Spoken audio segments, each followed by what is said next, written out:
নমস্কার বন্ধুরা, রমা কুকিংয়ে সবাইকে স্বাগত। আজকে আমি তৈরি করব অনুষ্ঠান বাড়ির মতো নিরামিষ মুগ ডাল। চলুন তাহলে দেখে নিই কীভাবে তৈরি করেছি ভাজা মুগ ডাল। নিরামিষ মুগ ডাল করার জন্য আমি গ্যাসটা অন করে নিচ্ছি। একটা কড়াই বসিয়ে দিয়েছি। এখানে 100 গ্রাম মুগ ডাল আছে। আমি মুগ ডালটা ভালো করে ভেজে নেব।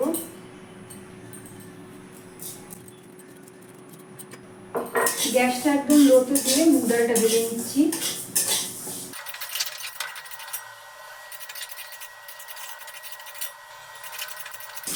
মুগ ডালটা আমার ভাজা হয়ে গেছে। এবার আমি গ্যাসটা অফ করে দিচ্ছি, দিয়ে আমি একটা পাত্রে ঢেলে নেব।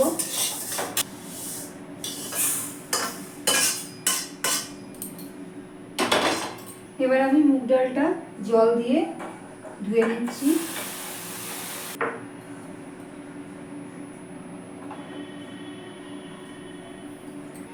আমি একটা প্রেসার কুকার নিয়েছি। প্রেসার কুকারের মধ্যে কিছুটা জল দিয়ে দিয়েছি। এবার আমি এই ধুয়ে রাখা ডালটা দিয়ে দিচ্ছি।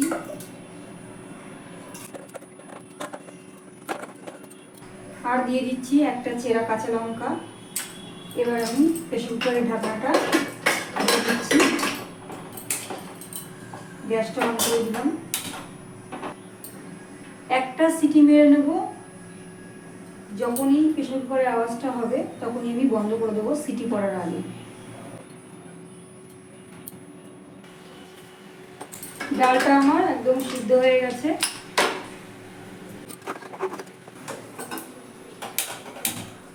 গ্যাসটা অন করে নিয়েছি। এটা কড়াই বসিয়ে দিয়েছি। এর মধ্যে আমি কিছুটা সাদা তেল দিয়ে দিচ্ছি।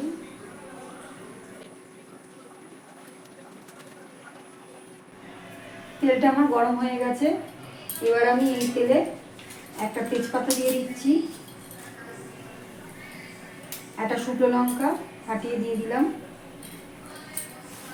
আর দিচ্ছি গোটা জিরে,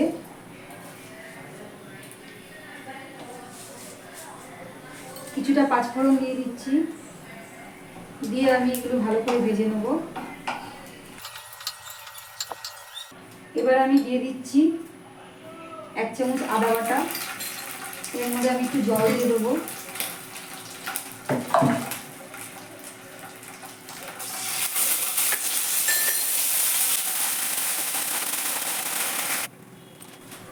এবার আমি দিচ্ছি 1 চামচ জিরে গুঁড়ো,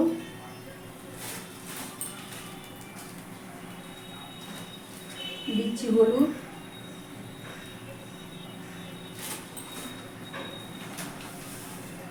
আর দিচ্ছি স্বাদ মতো নুন।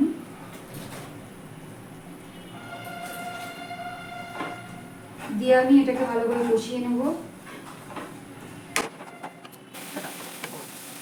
এবার আমি এর মধ্যে দিয়ে দিচ্ছি একটা কেটে রাখা টমেটো। এটা আপনারা চাইলে নাও দিতে পারেন। আমি আবারও একটু মশলাটা কষিয়ে নেব। মশলাটা আমি ভালো করে কষিয়ে নিয়েছি। এবার আমি এর মধ্যে ডালটা ঢেলে দেব। সিদ্ধ করে রাখা ডালটা ঢেলে দিচ্ছি।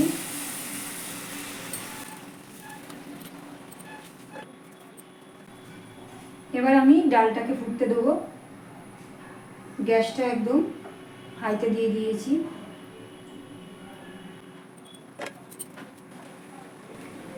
ডালটা ফুটে গেছে। আমি একটু ভালো করে ফুটিয়ে নিচ্ছি। এবার আমি এর মধ্যে দিয়ে দিচ্ছি 1 চামচ ঘি, আর অল্প করে একটু গরম মশলা, আর দেবো সামান্য অল্প একটু চিনি। ডালটা আমার হয়ে গেছে। নামানোর আগে দিয়ে দিচ্ছি একটু ভাজা মশলা। এখানে ধনে গুঁড়ো, জিরে গুঁড়ো আছে, একটু শুকনো লঙ্কা আছে। এবার আমি গ্যাসটা অফ করে দেবো। ডালটা আমার একদম হয়ে গেছে। একটা পাত্রে নামিয়ে নিচ্ছি।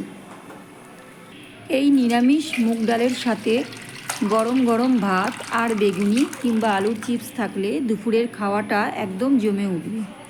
আর আজকের এই রেসিপিটা ভালো লাগলে অবশ্যই লাইক, কমেন্ট, সাবস্ক্রাইব করে পাশে থাকবেন।